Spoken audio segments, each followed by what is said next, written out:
Olá pessoal, tudo bem? Estamos aqui para o nosso segundo estudo sobre o panorama bíblico do Novo Testamento.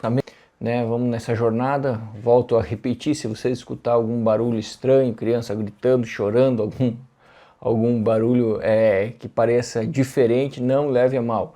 Tá? Eu estou gravando em casa, no escritório de casa, então as meninas estão por aí brincando. Agora mesmo a Vitória está andando de motoca ali na garagem, então o barulho é grande. Mas nós vamos seguindo, já que estamos de quarentena, não temos o que fazer. Vamos então ajeitando isso aqui, tá bom, pessoal? Lembrando mais uma vez, se você tiver dúvidas, deixe nos comentários. Se você tiver meu telefone, mande pessoalmente para mim, a gente vai tentar responder. Se não souber, a gente procura alguém que entende mais e certamente tem, né? E a gente então vai buscar essa resposta, tá bom? Semana passada nós tratamos então um pouquinho sobre a história, o período que veio antes do Novo Testamento, que é o período interbíblico, e olhamos um pouco a vida diária do povo quando a gente observou então o aspecto político, econômico e religioso, tá? Hoje nós vamos focar um pouco mais nos evangelhos, mas antes nós vamos fazer uma oração. Feche teus olhos, vamos orar pedindo que Deus nos dê a graça. Senhor nosso Deus e Pai, louvado seja o teu nome, estamos em tua presença nesse momento e queremos a tua direção. Que o Senhor fale conosco, ó Pai, nesse momento, que o Senhor nos dê a instrução que precisamos, pois se não for o Senhor, ó Deus, não adianta de absolutamente nada o que fazemos ou o que pensamos em fazer. Te louvamos e te agradecemos em nome de Jesus. Amém e amém. Irmãos, antes de nós realmente ingressarmos no estudo, eu queria aproveitar, já que estou em casa, para mostrar alguns materiais. Não são muitos, mas alguns que eu tenho e tenho buscado adquirir outros. Talvez você tenha interesse em materiais para te ajudar a estudar a Bíblia. Mais especificamente, hoje nós vamos falar sobre os evangelhos, então eu trouxe alguns comentários bíblicos, tá? O que são comentários bíblicos? São ferramentas que nos ajudam a entender o texto bíblico melhor, tá? São feitos por estudiosos, pessoas que na sua grande maioria dedicaram ou dedicam a vida inteira para o estudo bíblico e vão somando então os seus conhecimentos nesses comentários. Eu trouxe alguns aqui para você ver que existem algumas diferenças entre comentários e por isso que é bom você ter mais do que um. Esse primeiro aqui, ele é grandão, tá? Bem grosso, olha, serve até de suporte para mesa se precisar. Ele é o comentário bíblico da NVI. Ele é um comentário de toda a Bíblia. Só esse livro aqui comenta toda a Bíblia. É óbvio que você logo nota que não é um comentário super aprofundado, porque não teria como. São 66 livros para comentar, apesar de ter ficado grande, ele não tem uma profundidade absurda, né? Mas é um bom comentário e vale a pena você ter em casa se você quiser. Tem o comentário dos evangelhos aqui dentro também. Além desse, você começa a ter comentários que eles são específicos para cada livro. Por exemplo, esse livro aqui é o comentário somente do Evangelho de Marcos. Ele só trata do Evangelho de Marcos. Particularmente, eu gosto muito dessa coleção aqui, porque ela é feita pelo pastor Hernandes Dias Lopes. Ele é brasileiro, a maioria dos comentários que nós temos são de fora, são de americanos, ingleses, alemães. E o que eu acho muito legal do Hernandes é que ele é brasileiro, ele é um grande conhecedor da Bíblia, o pastor Hernandes, e os comentários dele são muito práticos, muito pastorais, vale a pena, tá? Esse aqui é o de Marcos, então você vai ter de Lucas, você vai ter de Mateus, de João, de Atos, de Romanos e assim por diante, tá? Ele não tem a Bíblia inteira completa ainda, mas ele tem uma boa parte da palavra já comentada, vale a pena.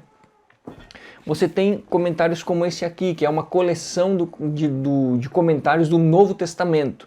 Então você tem todo o Novo Testamento comentado livro a livro, tá? Que é o comentário Esperança, da editora Esperança, tá? Esse aqui é o Evangelho de Lucas. Esse comentário, ele é muito legal, porque ele é bem técnico, bem teológico, vale a pena, é interessante, tá? É um comentário bacana de você ter. E você tem comentários como esse aqui, que é o do Champlin, muito conhecido, né? Você tem do Antigo e do Novo Testamento. Ele foi feito por um sujeito chamado Champlin, um grande conhecedor bíblico, e ele comenta então toda a palavra de Deus, livro a livro. Esse aqui é o comentário de 2 livros, do Evangelho inclusive, que é de Lucas e João. Então veja, todo esse livrão aqui, né, para comentar só 2 evangelhos, Lucas e João. Então você tem uma gama muito grande aí de material, se você quiser conhecer a palavra. Eu indico para você investir em materiais, porque Se o teu interesse é conhecer a Bíblia, você precisa de materiais, você precisa comprar, faz parte, ajuda. Você não precisa sair comprando feito um louco, até porque custa dinheiro, às vezes é meio caro. Mas você pode investir em melhorar o seu conhecimento bíblico, beleza? Então, dito isso, vamos adiante. Você está vendo aí na sua tela agora uma foto, um desenho, né? Uma ilustração do Novo Testamento como se fosse uma biblioteca. Se nós pudéssemos separar o Novo Testamento em estilos literários, tá? Para deixar bem organizadinho, seria mais ou menos assim. Então perceba que você tem ali 4 biografias. Biografias são histórias relacionadas à vida de alguém, é contar a história de uma pessoa. No caso, então Mateus, Marcos, Lucas e João eles contam a história de Jesus, ou parte da história de Jesus, né? Você tem um livro que é de história, que conta a história, que é Atos. Ele vai contar a história do início da igreja, a ação do Espírito Santo no início da igreja. Você tem a maior parte do Novo Testamento formada de cartas, tá? Que foram escritas buscando resolver algum problema nas igrejas às quais elas foram destinadas ou para incentivar essas igrejas ou esses irmãos, porque algumas das cartas não são para a igreja, são para pessoas em particular. Filemão, por exemplo, 1ª e 2ª Timóteo e Tito também são exemplos disso, tá? Você tem, nas cartas, você pode dividir em 2 pedaços. Nós vamos falar isso melhor mais para frente, mas você divide em cartas paulinas e cartas gerais. E você tem um livro que é a profecia, tá? Que é o livro que fala de coisas que ainda não aconteceram, que é o nosso Apocalipse, que relata o fim dos tempos.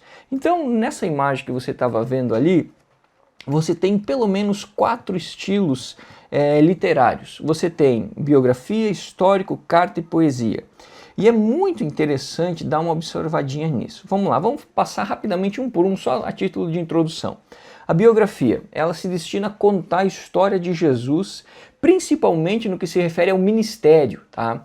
Ela foca no ministério de Jesus. Então ela é uma biografia de parte da vida de Cristo. Ela não conta todos os anos, ela conta o que interessa. Para nós é isso, que é o ministério que Jesus ensinou, tá? O histórico, ele mostra para nós a igreja florescendo sob a direção do Espírito Santo e o evangelho sendo expandido. As cartas, elas trazem então essa resposta aos cristãos que precisam, a essa igreja que está nascendo e precisa de respostas teológicas sobre perguntas da vida, sobre perguntas acerca do relacionamento com Deus, sobre perguntas do dia a dia, tá? E o Apocalipse, a profecia, então, ela é a nossa descrição de vitória, ela já tem o final pronto, ela fala do que ainda vai acontecer. Inclusive citando por A mais B a vitória do Senhor, né, e se afirmando que todos aqueles que creem em Cristo, todos aqueles que têm o nome no livro da vida, estarão com o Senhor nos céus na eternidade. Amém? Vamos lá então. Dito isso, vamos entrar para nosso material de estudo hoje. Os Evangelhos. Tá? Nós temos, logo no início do Novo Testamento, abrindo o Novo Testamento, 4 livros que se propõem a falar sobre Jesus. São eles Mateus, Marcos, Lucas e João. É preciso ter em vista que essa ordem não significa a ordem de escrita dos livros, tá? Ela simplesmente foi colocada ali, mas não reflete a ordem exata cronológica. Não significa que Mateus foi escrito primeiro ou não. Até porque nós sabemos que o primeiro a ser escrito foi Marcos. Pelo menos é o consenso comum, tá? Então eles estão ali abrindo o Novo Testamento. Por quê? Porque certamente são os mais importantes. Nós só temos o restante do Novo Testamento por causa de Jesus. E nós só conseguimos aceitar o restante do Novo Testamento porque nós sabemos da vida de Jesus, dos homens com quem ele andou, dos fatos que ele fez, das coisas que ele e de como ele agiu. Então, os evangelhos, eles são assim a porta de entrada do Novo Testamento e o sustento de todo o Novo Testamento. Porque ao longo de todo o restante do Novo Testamento você vai encontrar alguma menção, algum detalhe sobre a vida de Cristo, sobre o que foi registrado nos evangelhos de certa maneira, tá? Então nós vamos voltar aí a tentar entender essa nossa estudo de hoje de novo através de perguntas. E a primeira pergunta que nós vamos tentar responder é uma muito comum e que sai assim, ó, de praxe quando a gente está olhando esses estudos. Vamos lá, qual é a pergunta? Desculpa, eu esqueci de colocar o telefone aqui e ele tocou, me perdi. Peraí. Então, qual que é a primeira pergunta que nós vamos responder? Vamos lá. Por que são 4 evangelhos? Essa é a pergunta que a maioria das pessoas se faz. E é natural. Se todos querem contar a mesma história, por que 4? Não servia um só? Por exemplo, sei lá, cada um tem um evangelho preferido, né? O pessoal às vezes gosta mais de Marcos, um gosta mais de Lucas, outro gosta mais de João, outro de Mateus. Aí você poderia dizer, não, eu gosto de Mateus, podia ter só o de Mateus, os outros para quê? Tá? Então por que são 4 evangelhos? A resposta dá para ser bem simples na realidade. São 4 evangelhos porque cada escritor quis demonstrar uma face ou uma peculiaridade de Jesus. Tá? Então, vamos imaginar o telefone. Tá? Então, vamos imaginar que nós precisávamos escrever sobre esse telefone, tentando explicar o que era esse telefone. Tá? Você poderia ter um escrito só. O cara poderia escrever, dizer, olha, um telefone preto, mais ou menos do tamanho de um palmo, né? Ele tem uma parte de vidro, uma parte de plástico, tem uma câmera fotográfica, uma saída de som, tem alguns botõezinhos e um carregador. Esse é o telefone. Não está errado, mas não vai profundo como deveria, não é?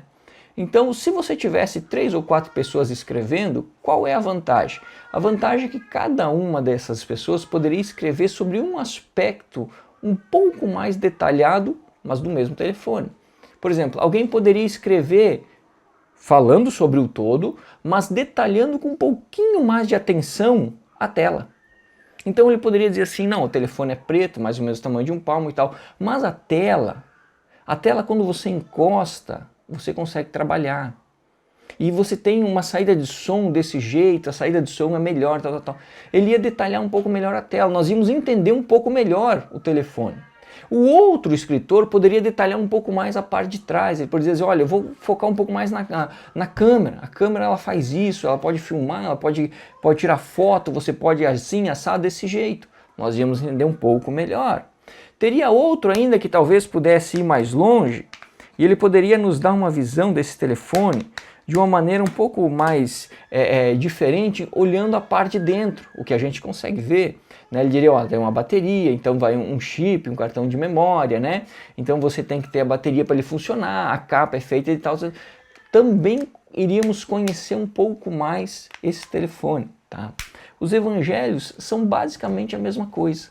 São 4 pessoas que Deus destinou, escolheu e inspirou para que escrevessem a história de Jesus, onde cada um deles conta a história, mas dá um viés particular de uma faceta, de uma peculiaridade de Cristo. Por isso que são 4. Na verdade, não é uma confusão ter 4 evangelhos, na verdade não é uma perda. Ao contrário, é um benefício para nós. Eu creio que nós precisaríamos de muito mais do que 4 evangelhos para entender mais de Jesus, porque Jesus é algo extraordinário. Mas esses 4, eles nos dão visões diferentes sobre faces de Cristo, sobre algumas ações de Cristo que vão somando ao todo, tá? E vão nos permitir conhecer Jesus de uma maneira um pouco mais profunda, tá bom? Eles têm uma diferença, cada um deles, visando uma faceta de Cristo. Agora você tem aí na sua imagem um quadro que está escrito assim, ó, comparação entre os 4 evangelhos, tá? Esse quadro é muito interessante. Eu tirei de um manual bíblico, tá? Que é muito legal. E ele faz uma comparação entre os 4 evangelhos em vários pontos sobre o que os evangelistas queriam trazer, o que eles queriam expor, né? Então, a visão de cada um acerca de Jesus, por exemplo, em Mateus vê Jesus como rei, Marcos o vê como servo, né? Lucas como um homem, o perfeito, né? O homem perfeito, e João o vê como filho de Deus, como o próprio Deus. E aí vão se seguindo várias diferenças entre eles que nos fazem entender um pouquinho melhor por que nós temos 4 evangelhos e como que cada um olha uma peculiaridade com um pouco mais de atenção do que o outro, tá? Dito isso, seguindo em frente, Uma outra coisa que é muito comum quando nós estudamos os evangelhos é nós encontrarmos nos livros a seguinte definição: os evangelhos sinóticos. É muito comum encontrarmos isso. E às vezes muitas pessoas não sabem o que significa o evangelho sinótico. Eu vou explicar. Sinóticos são, quando alguma literatura fala de evangelhos sinóticos, ela está falando de Mateus, Marcos e Lucas, tá? A palavra sinótico significa, ela é a junção de duas palavras, e o significado é ver conjuntamente. Tá? Sinótico significa ver conjuntamente. Então, quando alguma literatura, um comentário, um artigo, alguém diz assim, os evangelhos sinóticos, essa pessoa, esse comentário, esse artigo está se referindo especificamente a Mateus, Marcos e Lucas. Deixe João fora disso, tá? João, depois. Os sinóticos dizem respeito a Mateus, Marcos e Lucas. Ver conjuntamente. Por quê? Pelo simples fato de que Mateus, Marcos e João dividem muito material em comum. Exatamente, tá? Então você encontra em Mateus, Marcos e Lucas muitas das mesmas histórias. Às vezes a história que você leu em Mateus está em Marcos e está em Lucas. Às vezes a que você leu em Marcos está em Lucas, às vezes a que você leu em Lucas está em Mateus, às vezes a que você leu em Mateus está em Marcos e em Lucas. Você encontra muito material igual nos três evangelhos. Por isso que eles são sinóticos, porque eles olham conjuntamente para o mesmo fato. Isso é muito interessante, que os estudiosos eles foram fazer uma pesquisa bem detalhada e eles fizeram tipo assim uma porcentagem desse material comum. Olha que legal. Mateus usa 51% das palavras de Marcos. Nós precisamos lembrar que Marcos ele é comumente assim aceito e basicamente ninguém contesta isso. Foi o primeiro evangelho a ser escrito, tá? Então ele sai primeiro. Como ele foi o primeiro, ele sai na ponta. Então os estudiosos dizem que 51% das palavras de Marcos nós vamos encontrar, tá, em Mateus. Olha que interessante, mais da metade do evangelho de Marcos nós encontramos em Mateus, né? E mais da metade do evangelho de Marcos nós encontramos em Lucas, porque Lucas usa 53%. Lucas usa mais do que Mateus usou de Marcos. Por isso que eles têm essas similaridades, essas histórias parecidas. Essas histórias que às vezes um conta de um jeito, o outro acrescenta um outro fato, o outro nos apresenta uma outra visão. Muitas vezes as pessoas dizem assim, mas viu como a Bíblia tem erro? Mateus diz isso, Marcos diz aquilo. Sim, só que você tem que pensar o seguinte, é a mesma coisa do que duas pessoas contando o mesmo fato. Se eu estou aqui, tem um amigo meu, e nós estamos aqui contando sobre essa caneca que tem chá. Talvez ele olhe e ele vá contar para uma outra pessoa, dizer assim, olha, a caneca era branca e tinha um chá dentro. Eu não sei do que era, mas o chá estava lá. E essa é a história que ele vai contar. Eu vou contar para essa mesma pessoa, às vezes, não, tinha a caneca lá, era branco, o chá era não lembro também do que, de cidreira. O chá era de cidreira e do lado tinha um telefone. Não significa que o meu amigo que estava comigo aqui mentiu. Não, não, não. Ele enfatizou um detalhe. Ele deixou o telefone e o sabor do chá de fora. Mas ele não está mentindo. A caneca estava ali e o chá estava lá. Basicamente é assim os evangelhos também. Isso é muito bom para nós, porque muitas vezes nós temos visões diferentes exatamente sobre a mesma história. E isso traz uma riqueza de conhecimento para mim e para você sobre Jesus, sobre a vida do Senhor e sobre os seus ensinos, tá? Então por isso que nós temos aí os evangelhos sinóticos, tá? Eles são muito importantes, beleza? Vamos seguir? Agora nós vamos dar uma olhada nos evangelhos em si, um por um. Nós não vamos focar em data, local de escrita, não, não, não. Vamos tentar olhar principalmente o autor, tá? E uma peculiaridade ou outra de cada evangelho, para que a gente não fique tão extenso, tá? Isso é o que nos interessa. Então vamos começar com Mateus, vamos na ordem que está a Bíblia. Evangelho de Mateus. É senso comum, irmãos, entre os estudiosos, que o Evangelho de Mateus não foi escrito por Mateus, o apóstolo de Jesus, tá? Então, os estudiosos não acreditam nessa hipótese e isso basicamente quase nem é debatido, porque a maioria dos estudiosos bíblicos aceita essa teoria, de que não foi Mateus, o apóstolo, que escreveu o Evangelho. Que foi alguém que nós não sabemos quem foi, mas ele recebe, ou ele coloca o nome de Mateus, muito provavelmente, porque ele usa boa parte dos escritos de Mateus para redigir esse evangelho. O que a história nos conta? Nós sabemos que Mateus, ele escreveu relatos acerca da vida de Jesus e de alguns acontecimentos. Esses relatos nunca foram, entre aspas, vamos usar o termo para a gente entender, publicados. Tá? Ele simplesmente fez um registro. Tá? E o que existe é que essa pessoa que é o escritor real do Evangelho de Mateus, que nós não sabemos o nome, usa esses relatos de Mateus, que é a grande parte do livro, tá? E também se apropria de uma parte do Evangelho de Marcos e das histórias comuns daquela época que rodavam na igreja. Tá? E então ele faz uma compilação desses materiais para escrever o Evangelho e coloca o nome de Mateus. Muito provavelmente porque Mateus era apóstolo. Então quanto mais importante era a pessoa, mais valioso eram os escritos. Então se você quisesse que alguém recebesse, que alguém desse muita atenção para o que você escrevia, você colocava o nome de uma pessoa importante. Tá? Isso era uma prática que existia na época. Então, não foi o apóstolo Mateus que escreveu. Isso não tira o mérito do Evangelho de maneira nenhuma. Porque, na realidade, o grande autor de cada palavra do texto sagrado é o Senhor Jesus, é Deus. A Bíblia diz que foi ele que inspirou os escritores. Os escritores simplesmente foram instrumentos da vontade de Deus. E nós não podemos esquecer que não importa o que o homem faça, o plano de Deus sempre se cumprirá. Ele é Senhor, né? Então o Evangelho foi escrito. E há uma peculiaridade no Evangelho de Mateus que nós não podemos esquecer e que faz toda a diferença para a gente entender Mateus. O Evangelho de Mateus foi escrito tendo em vista os judeus. Por que isso é importante? É importante porque todo o Evangelho de Mateus é estruturado para explicar para o judeu que lê que Jesus é o prometido, o Messias prometido do Antigo Testamento. Que Jesus é o rei que veio da descendência de Davi. Quando o Evangelho de Mateus é escrito, esse era o objetivo. A pessoa que escreveu estava pensando o seguinte: eu preciso provar para os judeus que vão ler esse Evangelho que Jesus é o Messias, que ele é o rei que veio da descendência de Davi.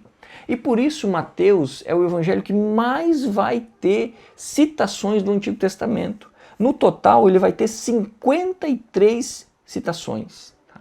E há um outro detalhe curioso. Mateus é o único evangelho que cita a genealogia de Jesus. Marcos não faz isso, Lucas não faz isso, João não faz isso. Por quê? Porque o objetivo de Mateus era de que o judeu entendesse que Jesus veio da linhagem de Davi, que ele era o prometido.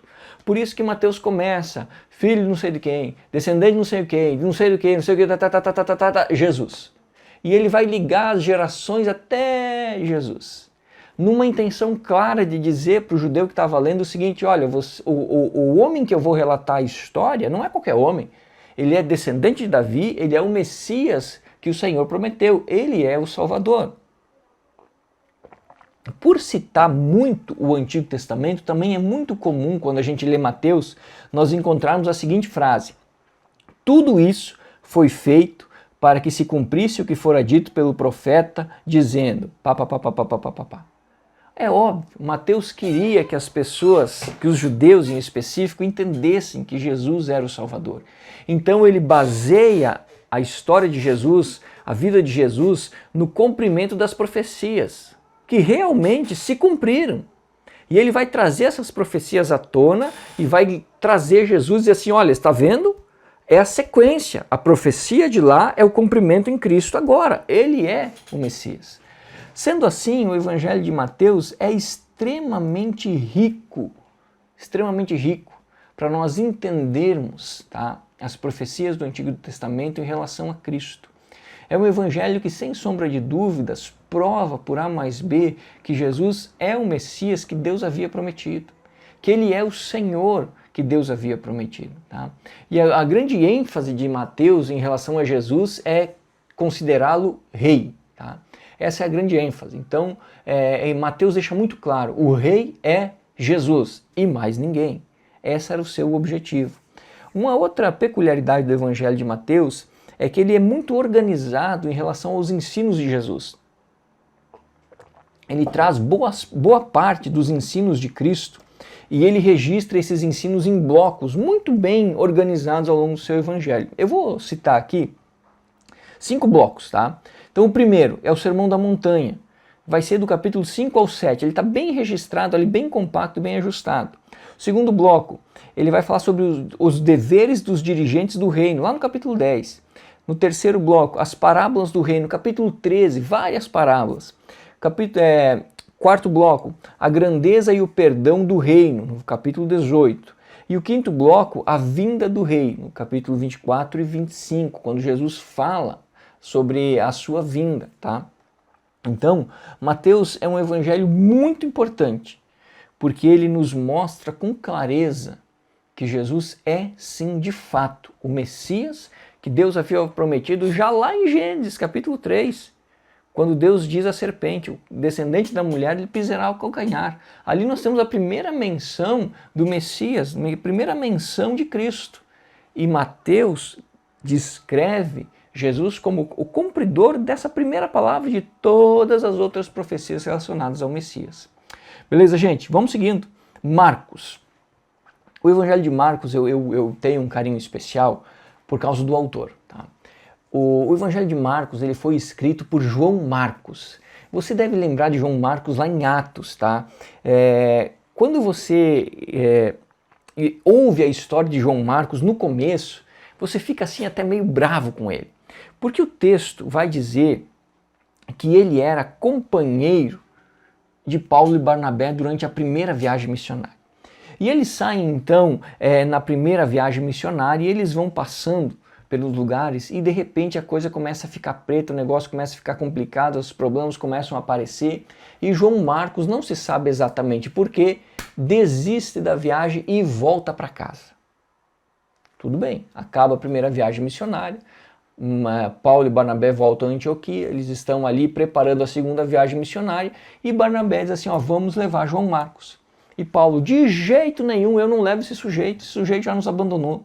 E há uma briga tão grande naquele momento ali que se separa. A primeira dupla missionária se separa. Barnabé pega João Marcos e viaja. Paulo pega outros companheiros e viaja. Num primeiro momento a gente pode dizer assim, esse João Marcos é um cara que não dá para nada. Não dá para confiar. Primeira missão que ele recebe, ele vai falhar. Irmão, mas eu gosto muito de João Marcos, porque João Marcos é como eu e você. Ele é uma pessoa normal. Ele falha. Mas ele também é trabalhado por Deus. Nós não podemos esquecer do restante da história de João Marcos. O fato é que a Bíblia registra em vários relances, tá, a restauração e a importância desse rapaz que se tornou um homem de Deus, para o Evangelho e para a igreja no primeiro século, nos primeiros anos. Ele se tornou um cooperador e um grande amigo de Paulo. Você pode observar isso em Colossenses 4:10. Você também pode observar isso lá em 2 Timóteo capítulo 4, quando Paulo, já à beira da morte, diz assim, me traga Marcos, ele é muito útil ao ministério. O mesmo rapaz que deixou na primeira viagem, abandonou, saiu, fugiu, agora, ao final, jamais amadurecido e trabalhado, Paulo diz assim, olha, me traga João Marcos, ele é extremamente útil ao Evangelho. Tá? João Marcos foi lapidado por Deus e se tornou um grande homem, ao ponto de se tornar o grande discípulo do apóstolo Pedro. E aqui que entra o Evangelho, aqui que faz a curva o negócio, vamos entender. Como é que João Marcos escreveu sobre a vida de Jesus se ele não viveu com Cristo? Simples, João Marcos se tornou o braço direito de Pedro. E durante as viagens e durante as ministrações de Pedro, João Marcos estava ouvindo todas aquelas histórias. E quando ele escreve o Evangelho de Marcos, ele escreve nada mais, nada menos do que aquilo que ele ouviu Pedro falar. Então nós poderíamos dizer que talvez Pedro fosse coautor desse evangelho, porque toda a mensagem que João Marcos ouviu Pedro relatando acerca de Jesus nos seus evangelismos, nas suas viagens missionárias, ele escreveu, e esses escritos então são o evangelho de Marcos que nós temos em mão. E isso traz umas peculiaridades muito legais. A primeira delas é que Marcos é o menor evangelho. Faz sentido porque Pedro não era um homem iletrado como Paulo, por exemplo. Pedro era um pescador, uma pessoa simples, uma pessoa do povo. E era um homem de ação. Pedro não era muito um homem de palavras, ele era muito um homem de atitude, de ação. Nós podemos ver isso ao longo dos evangelhos, as atitudes dele. E como as ministrações de Pedro então foram se sucedendo, João Marcos foi escutando e tudo isso se tornou esse evangelho então pequenino, conciso, mas muito robusto, tá? E cheio de coisas extraordinárias, fantásticas. Uma outra peculiaridade dessa forma de escrita do Evangelho de Marcos é que ele é totalmente desorganizado, vamos dizer assim. A cronologia, a ordem dos acontecimentos é meio bagunçada, você não consegue entender direito. Por quê? Pelo fato de que Marcos está escrevendo o que Pedro está falando. E Pedro não está preocupado, quando ele está diante de pessoas para evangelizar, para falar do nome de Jesus, Pedro não está preocupado em contar a história em ordem cronológica. Pedro está contando aquilo que ele sente ser necessário para que as pessoas ouçam naquele momento para aceitarem a Cristo. Ele está pregando. Ora ele fala de um milagre, ora ele fala de outro, ora ele fala de uma viagem, ora ele fala de um outro acontecimento. E João Marcos está ali pegando tudo aquilo, mas aquilo não está em ordem. Porque Pedro está anunciando o Evangelho, e ele não precisa anunciar o Evangelho em ordem, ele precisa expor aquilo que o Espírito lhe diz para expor aquelas pessoas naquele momento. E isso faz com que o Evangelho de Marcos então seja um pouco desorganizado nesse sentido cronológico. E existe, pelo menos, uma outra peculiaridade de Marcos muito interessante, tá? Que Marcos é o evangelho da ação. Isso tem muito a ver com Pedro. Você vai encontrar em Marcos Jesus sempre fazendo alguma coisa. Jesus nunca está parado, Jesus está sempre aqui, ou cura lá, ou está curando aqui, ou está fazendo um milagre aqui, ou está fazendo um sinal ali, ou está promovendo uma ação de milagre lá. Jesus está em ação o tempo todo. Em Marcos parece que Jesus não para um minuto. Você está vendo agora um quadro de milagres de Jesus, tá? Que tem ali registrados em Marcos. Então você tem 3 colunas ali: curas, libertação e demonstração de poder. E ali você vai ver todos os milagres, todas as curas e todas as demonstrações de poder que tem no Evangelho de Marcos. Perceba que é uma quantidade bem significativa. Jesus sempre está em ação em Marcos. Em contrapartida, você encontra em Marcos o menor dos ensinos. Marcos não está preocupado em trazer os ensinos de Jesus, ele está preocupado em trazer a ação. Por quê? Porque Pedro estava contando a ação de Cristo, não necessariamente todos os ensinos. Então Marcos tem uma porcentagem, um pedaço de ensinos muito curto. Você está vendo agora nessa imagem as parábolas que tem em Marcos. Você encontra apenas 5 parábolas durante todo o livro de Marcos. Tá? O restante de todo o livro, basicamente, é a ação de Jesus. Jesus está sempre em movimento. Marcos é um evangelho que deixa muito claro para todos nós que não há limites para o poder de Jesus. E por isso, nós podemos ir a ele suplicando. Os milagres que nós encontramos registrados em Marcos encantam o nosso coração. São coisas extraordinárias. E eles nos dão a certeza de que Jesus é o Senhor, o soberano sobre toda a terra. Vamos seguir. Lucas, chegamos então ao terceiro e último membro dos evangelhos sinóticos.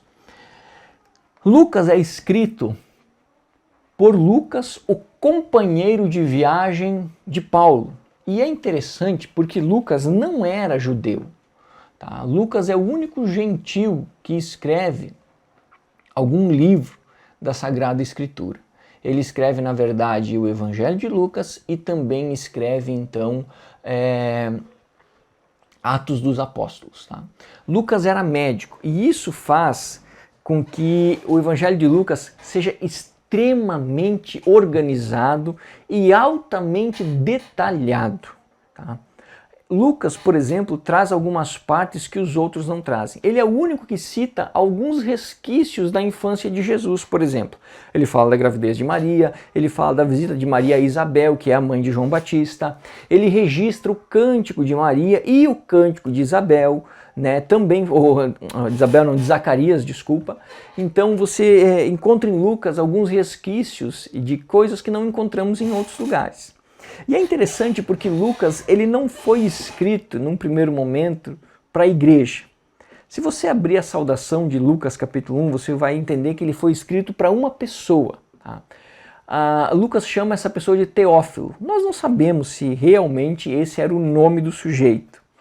Mas o que nós podemos conjecturar é que era um homem de alta importância no governo romano. Por quê? Porque a saudação de Lucas é muito assim, gentil, delicada e colocada em alta pompa. Ele diz assim, excelentíssimo Teófilo, tá? Muito provavelmente esse sujeito era algum líder, algum governante, algum funcionário de alto cargo do Império Romano que quisesse saber mais da vida de Jesus. E conhecendo Lucas, Lucas então se propõe a escrever sobre a vida de Cristo de uma forma detalhada, como ele mesmo coloca, para que Teófilo ficasse sabendo o máximo possível da vida de Jesus, tá bom? Você tem no material, eu estou passando um pouco rápido aqui, irmãos, mas você tem no material que eu mandei no grupo da igreja, os textos bíblicos falando sobre Lucas e tal. Depois você dá uma lidinha, que é interessante você ler, tá bom? Quando nós olhamos para Lucas, nós percebemos algumas distinções muito interessantes. Eu copiei aqui de um autor que eu gosto muito, um comentarista chamado Barclay. Ele faz 5 distinções sobre o Evangelho de Lucas que me chamou muita atenção e que se a gente for ler o Evangelho com um pouco de cuidado a gente percebe. Primeira coisa, ele vai dizer que Lucas é o Evangelho dos gentios. E essa é uma verdade, tá? Porque Jesus é apresentado em Lucas como Salvador de todos os homens, para todas as pessoas, tá? Além disso, Lucas faz questão de retirar expressões e citações ou explicar citações do Antigo Testamento. Então Lucas utiliza poucas citações do Antigo Testamento. E quando há alguma coisa que ele precisa falar que tem relação com o Antigo Testamento ou com a língua hebraica, por exemplo, ele faz questão de explicar o significado daquilo. Por quê? Porque ele está escrevendo para pessoas que não são judeus. Então as pessoas não entenderiam aquilo com facilidade. Então ele explica o significado. Isso faz com que Lucas seja, assim, o evangelho dos gentios. O evangelho para mim e para você, que não temos a descendência judaica. Tá? Segundo ponto, Lucas é o evangelho da oração. Lucas faz questão de mostrar Jesus orando. E é interessante porque nós encontramos em Lucas Jesus orando constantemente em todos os momentos. Lucas mostra, por exemplo, a oração de Jesus no batismo, a escolha dos apóstolos, antes da escolha dos apóstolos, tá? Então ele registra todos esses momentos com muita riqueza de detalhes e intensidade, tá bom? Terceiro, Lucas é o evangelho das mulheres. Esse é um fato que eu gosto muito, tá? Porque em Lucas, as mulheres elas ganham um destaque que não tem nos outros. Por quê? A questão cultural. Os judeus, na época de Cristo, não valorizavam muito a figura feminina. Na verdade, as mulheres eram assim muito desacreditadas na época. Lucas, como era gentil, vindo de uma outra cultura, não tinha essa mesma visão. Não significava que Lucas via as mulheres como vê hoje, não. Também era difícil na época de Lucas, até mesmo para ele, olhar as mulheres de uma maneira como é olhado hoje. Mas o fato é que Lucas estava mais à frente nesse sentido do que os judeus que escreveram os outros evangelhos. Então ele trata as mulheres em Lucas de uma maneira um pouco mais detalhada e dando mais destaque, tá, a essas mulheres. de fato que nós conseguimos perceber alguns detalhes dessas mulheres em Lucas que nós não olhamos nos outros evangelhos. E Lucas ele valoriza mais a figura da mulher em relação a Cristo no seu evangelho do que nós encontramos nos outros. Tá? Quarto detalhe que é interessante. Lucas é o evangelho do louvor. Tá? É como eu falei, Lucas registra, por exemplo, o cântico de Maria, tá? O cântico de Zacarias, tá? E o cântico de Simeão, que os outros evangelhos não registram. E esses cânticos eles ficaram então conhecidos na igreja e por muitos anos foram repetidos na igreja. Tá? E por quinto, Lucas é o evangelho universal. Tá? Como eu falei, Lucas é o escritor que evidencia com mais ênfase que Jesus é o Salvador de todos os homens, não só dos judeus. Nós entendemos em Lucas e nos confortamos nisso, tendo a prova e a veracidade de que Jesus veio para todos os homens, judeus e gentios, todos quantos aceitarem e forem tocados por Cristo, pelo seu Espírito Santo. E por último, o Evangelho de João. O Evangelho de João é o queridinho, tá? Todo mundo gosta do Evangelho de João, todo mundo tem assim uma certa admiração pelo Evangelho de João. Isso é tão comum que muitas pessoas às vezes quando pedem assim, eu começo lendo a Bíblia por onde? Muitos cristãos dizem assim, não, começa por João, começa por João. Às vezes a gente nem sabe por quê, mas a gente indica. Parece que João ele tem um apreço maior no nosso coração do que os outros evangelhos. Tá? Ele é diferente, tá? E tem algumas coisas em João que nós precisamos considerar. Em primeiro lugar, o autor. O autor do Evangelho de João, indiscutivelmente, é João o apóstolo. Tá? E isso, só por isso, torna o Evangelho de João especial. Por quê? Porque é o único homem que escreve com total propriedade os fatos que está escrevendo. Porque ele viu, ele ouviu e ele sentiu do próprio Jesus. Ele não ouviu a história de um outro, não. Quando João conta os fatos, você percebe que ele está contando com uma riqueza de detalhes absurda. Por quê? Porque ele viu aquele fato acontecendo.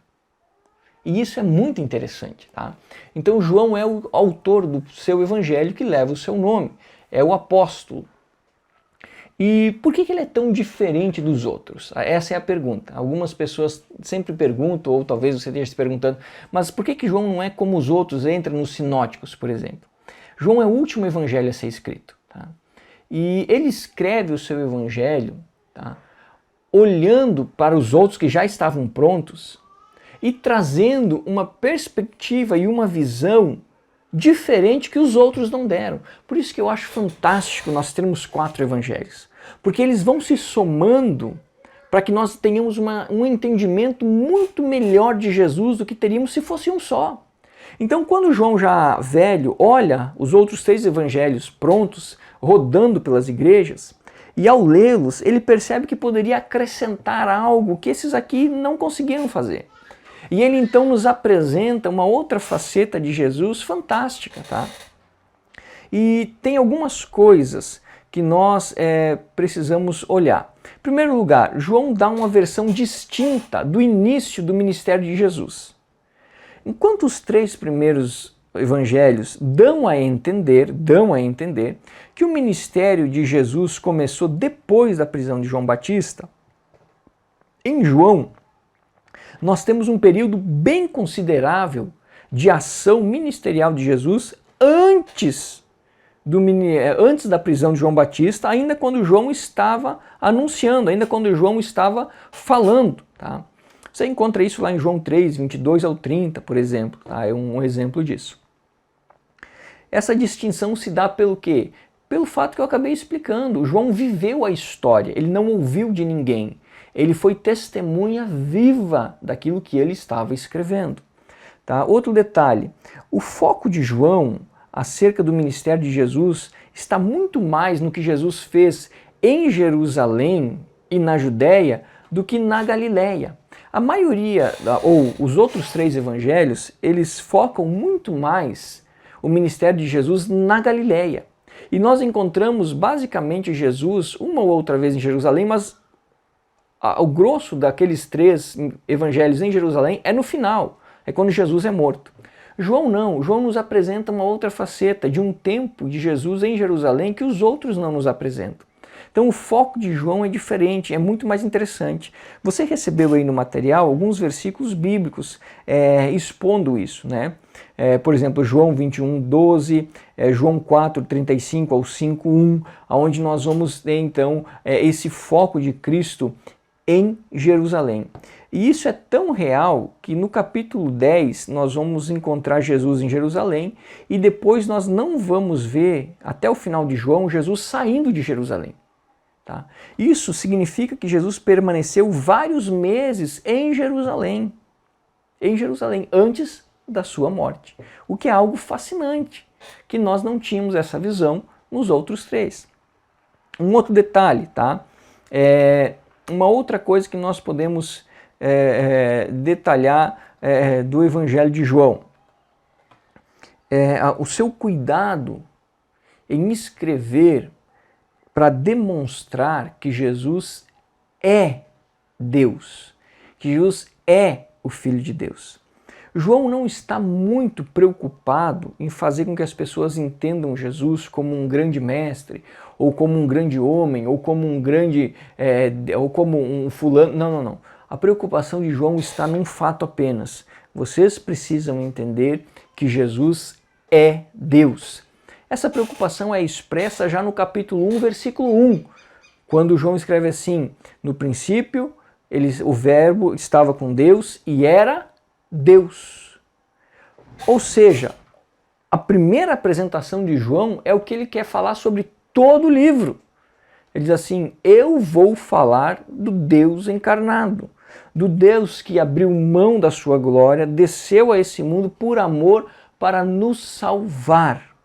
Talvez esteja aqui a grande detalhe do Evangelho de João que chama tanta atenção das pessoas. João está tentando nos mostrar ou tentando nos revelar um Deus de amor que foi capaz de abrir mão de tudo para vir a essa terra, por misericórdia e graça, nos oferecer a salvação. Isso não tem preço. De forma que o Evangelho de João é extremamente rico, tá? E precisa ser estudado assim com muito carinho e com muita atenção, porque ele é um evangelho que eu costumo dizer que ele faz aguar os nossos olhos, né? Se você lê João com um pouquinho de atenção e carinho assim, você vai logo perceber que as lágrimas começam a pingar em cima da Bíblia, porque o Senhor realmente inspirou João a escrever coisas extraordinárias sobre o nosso Jesus Cristo, nosso Salvador. E essa é uma riqueza desse evangelho. Todos os 4 evangelhos são extremamente importantes. Para nós resumir e fechar aqui. Nós demos uma olhada geral, irmãos. É óbvio que nós teríamos infinitamente muito mais detalhes para ver. Mas a nossa proposta não é essa. A nossa proposta é fazer uma olhada geral para a gente ter uma noção. Futuramente nós vamos aprofundando esse conhecimento. Mas o que nós podemos observar dos evangelhos? Eu gostaria de destacar uma coisa: o cuidado de Deus. O que isso tem a ver, pastor? Simples. Deus, sabendo das nossas dificuldades e limitações e sabendo da sua grandeza, escolheu 4 pessoas, as preparou e as inspirou para relatarem a história de Jesus, para que nós tivéssemos o máximo de informação possível sobre a vida de Cristo e os seus ensinos. Para que com essas informações, para que com esses ensinos, nós pudéssemos viver nessa terra com a esperança da volta do Senhor Jesus e também de maneira a honrar o seu nome. Os 4 evangelhos são para nós um presente dos céus, assim como toda a Bíblia. Mas hoje, falando desses evangelhos, nós precisamos ter em mente isso. Mateus, Marcos, Lucas e João não são apenas histórias, são um presente. Eles relatam a presença de Deus sobre a terra e tudo o que Deus fez de forma corpórea. Eu gosto muito de uma frase, e queria terminar com ela, do pastor Billy Graham, que já está na glória com o Senhor Jesus, quando ele diz assim que o fato mais importante da história da humanidade não foi o ser humano pisar na lua, foi Deus pisar na terra. E os evangelhos registram isso. registram. De modo que nós podemos dizer, ou pelo menos na minha concepção, eu digo para vocês que são os livros mais importantes que nós temos sobre a face da terra. Porque são os livros que nos contam a história de Cristo Jesus, o que Ele fez, quem Ele é e o que Ele ainda vai fazer. Amém? Deus te abençoe, meu irmão. Que a graça do Senhor resplandeça sobre você, tá bom? Um abração, beijo, fique com Deus. Tchau, tchau, até mais.